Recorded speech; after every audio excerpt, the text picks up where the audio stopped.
ഉച്ചയായി കഴിഞ്ഞാൽ നമുക്ക് എന്തെങ്കിലുമൊക്കെ കഴിക്കണ്ടേ. മറ്റേ നാട്ടിലായിരുന്നപ്പം അമ്മയൊക്കെ ഇങ്ങനെ ഉണ്ടാക്കിയിട്ട് ജസ്റ്റ് വിളിക്കത്തേ ഉള്ളൂ, അപ്പം നമുക്ക് പോയി കഴിച്ചാൽ മതി. പക്ഷേ ഇപ്പം അങ്ങനെയല്ലല്ലോ കഥ, നമ്മൾ തന്നെ ഉണ്ടാക്കിയാലേ നമുക്ക് എന്തെങ്കിലും കഴിക്കാൻ പറ്റത്തുള്ളൂ.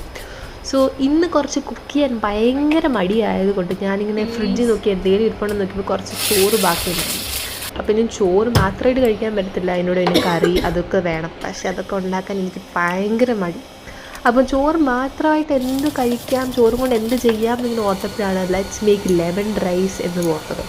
പിന്നെ ഞാൻ യൂട്യൂബ് നോക്കി ഏറ്റവും എളുപ്പമായ ഒരു റെസിപ്പി ഇങ്ങനെ എടുത്തു. പക്ഷേ അതിനകത്ത് അവർ കുറേ എക്സ്ട്രാ ഇൻഗ്രീഡിയൻസ് പറഞ്ഞു, അതൊന്നും ഇവിടെ ഇല്ല.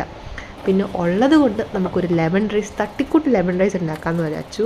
സോ ഇത് ഞാൻ ഫ്ലിപ്കാർട്ടിൽ നിന്ന് മേടിച്ചൊരു നൈഫ് ഷാർപ്പനറാണ്. ഇത് അടിപൊളി പ്രോഡക്റ്റാണ്. അപ്പം എൻ്റെ ലെമൺ റൈസ് ഇവിടെ റെഡി ആയിട്ടുണ്ട്. നമുക്കിനി ടേസ്റ്റ് ചെയ്ത് നോക്കാം.